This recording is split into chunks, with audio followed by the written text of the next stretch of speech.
दोस्तों नमस्कार, स्वागत है आप सभी के। अगर फिर से आई चलते हैं मध्य प्रदेश सुबह की ताजा खबरों की ओर, लेकिन उससे पहले अगर आपने अभी तक इस चैनल को सब्सक्राइब नहीं किया तो सब्सक्राइब कर ले, जिससे कि आपको मध्य प्रदेश सुबह की ताजा खबर रोजाना मिलती रहे। पहली बड़ी खबर, कटनी की निर्दलीय मेयर प्रीति सूरी ने फिर से बीजेपी का दामन थाम लिया है।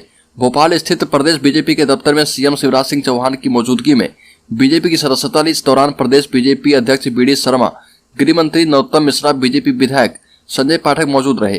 प्रीति सूरी ने 6 महीने पहले नगर निगम चुनाव में बीजेपी की ओर से टिकट नहीं मिलने पर पार्टी से बगावत करके निर्दलीय चुनाव लड़ा था। प्रीति सूरी ने 45,648 वोट पाकर 5,000 से ज्यादा वोटों से बीजेपी प्रत्याशी ज्योति दीक्षित को हराकर जीत हासिल की थी।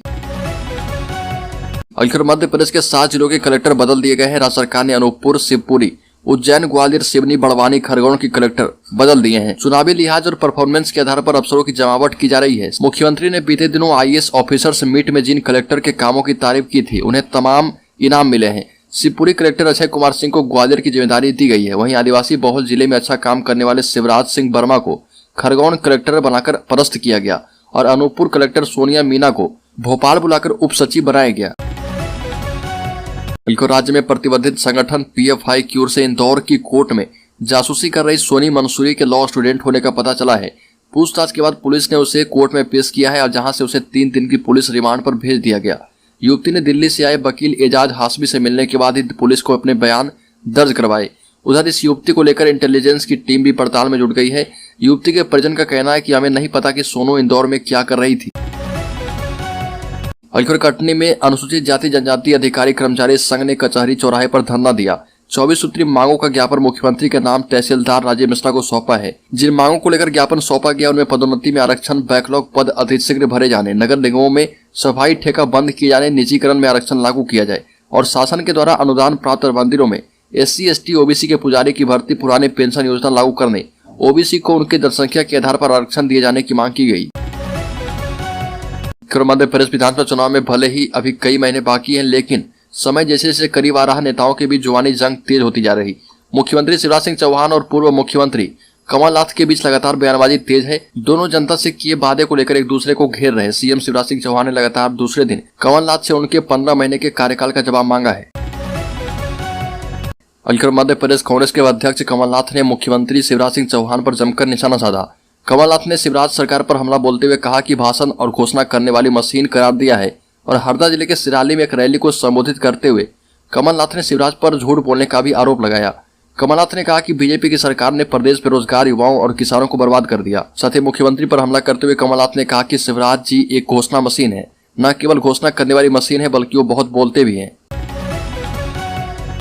राज्य के मुख्यमंत्री ने मंच से कलेक्टर सोनिया मीना से पूछा कि अनूपपुर जिले में जन सेवा अभियान में कितने आवेदन और लाभार्थियों को स्वीकृति पत्र कैसे देंगे, जिस पर कलेक्टर ने बताया कि अनूपपुर जिले में 1,21,010 आवेदन स्वीकृत हुए हैं और हम दिन में स्वीकृति पत्र बांट देंगे। इस पर मुख्यमंत्री ने लोगों से कहा कि यदि 2 दिन में स्वीकृति पत्र नहीं मिले तो आप सभी लोग मुख्यमंत्री हेल्पलाइन पर इसकी शिकायत करें और मंच से सीएम हेल्पलाइन का नंबर 181 भी बताया।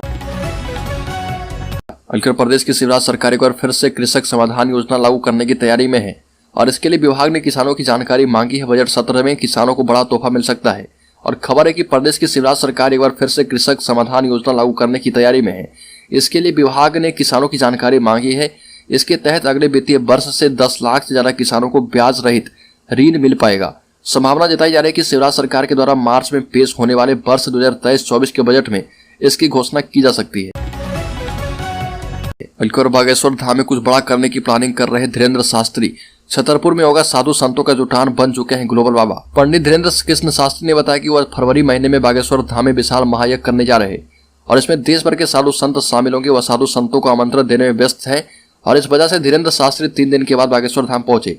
फरवरी के मध्य में छतरपुर में देश भर के साधु संतों का जुटान होगा। आपको बता दें कि भारत के साथ ही पड़ोसी देश पाकिस्तान में भी धीरेन्द्र शास्त्री चर्चित हो चुके हैं और पर्ची पर लोगों के मन की बात बताने का दावा करने वाले धीरेन्द्र कृष्ण शास्त्री 3 दिन के बाद बागेश्वर धाम लौटे हैं। इस दौरान उनका दर्शन करने के लिए हजारों की तादाद में लोग उमड़ रहे। राज्य में बजट सत्र से पहले मध्य प्रदेश की शिवराज सरकार महिलाओं को बड़ा तोहफा देने जा रही। नर्मदा जयंती पर सीएम शिवराज सिंह चौहान की घोषणा के मुताबिक राज्य में लाडली लक्ष्मी योजना की तर्ज पर अब लाडली बहना योजना लागू की जाएगी और इसमें निम्न वर्ग और मध्यम वर्ग की पात्र महिलाओं को 1,000 रुपए प्रति माह यानी कि हर साल 12,000 रुपए दिए जाएंगे। इसका प्रस्ताव कैबिनेट बैठक में जल्द आएगा। इसके बाद पूरे प्रदेश में इसे लागू कर दिया जाएगा। सीएम चौहान ने कहा कि नर्मदा जयंती पर मां नर्मदा मैया की प्रेरणा से मैंने अपनी बहनों के लिए एक योजना बनाई है और इस योजना का नाम लाडली बहना योजना है। बिल्कुल आदिवासी समाज की पंचायत का निर्णय शादी नुक्ता एवं मांगलिक कार्यक्रम में विदेशी शराब पिलाने एवं डीजे बजाने पर लगेगा 20,000 का जुर्माना। अलीराजपुर जिले के फुलमाला क्षेत्र के ग्राम चिखोड़ा में पंचायत की गई और इसमें गांव डाहला, पटेल, भारती, पुजरा, कोतवाल एवं ग्रामीण मौजूद थे। इसमें सर्वसम्मति से शराब, डीजे पर प्रतिबंध लगाने, दहेज पर रोक लगाने का निर्णय किया गया। गाँव के पटेल फूल सिंह तोमर ने ऐतिहासिक फैसले को अपनी सहमति दी। पंचायत में तय हुआ कि शादी के कार्यक्रम में देसी परंपरागत वाद्य यंत्रों का उपयोग किया जाएगा। शादी एवं अन्य मांगलिक कार्यों में मांदल, ढोलकिए, फेफड़िए ही बजाए जाएंगे और कोई भी रिश्तेदार डीजे और ढोक लेकर नहीं आएंगे।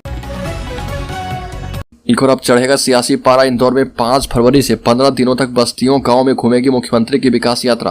प्रदेश के अन्य जिलों के साथ साथ इंदौर जिले में भी आगामी 5 फरवरी से विकास यात्रा प्रारंभ होगी और यह यात्रा जो है इंदौर शहर में हर वार्ड की बस्ती एवं जिले के गांव तक पहुंचेगी। दरअसल विधानसभा चुनाव के मद्देनजर इसकी तैयारियां तेज हो गई है। मुख्यमंत्री शिवराज सिंह चौहान एवं सरकार का फोकस इस बार इस यात्रा के नाम फोकस सरकारी योजनाओं का लाभ दिलाने पर है।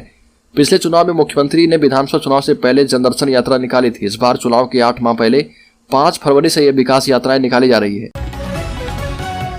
अलकर भोपाल में आतंक मचाने वाले अरशद उर्फ बब्बा के घर पर चला बुलडोजर, काट दी गई थी एक शख्स की उंगली। आपको बता दें कि मध्य प्रदेश के भोपाल जिले में बदमाश अरशद उर्फ बब्बा ने 3 थानों में 13 घंटे उत्पाद मचाया था। बब्बा बीते कुछ दिन पहले ही जेल से बाहर आया।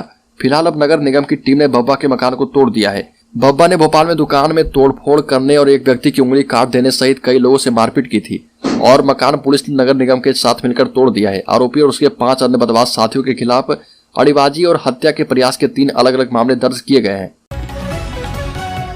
अलकर ग्वालियर शहर की प्यास बुझाने वाले तिगरा डैम को आगामी 100 साल तक जीवित रखने की प्लानिंग की गई है, लेकिन खतरनाक जीव जंतु बड़ी समस्या बने हैं और अब इससे निपटने के लिए पिंजरे में बैठकर लीकेज की मरम्मत किए जा रहे हैं। करीब 116 साल पुराना मध्य प्रदेश का सबसे पुराना डैम में शुमार ग्वालियर के तिगरा डैम के लीकेज परेशानी का सबब बना है और 2 दर्जन से ज्यादा बड़े लीकेज हो गए हैं, जिनसे रोजाना कई गैलन पानी बर्बाद हो रहे हैं। इन लीकेज को भरने के लिए 2 साल पहले टेंडर साइट पर भी अपलोड कर दिए गए।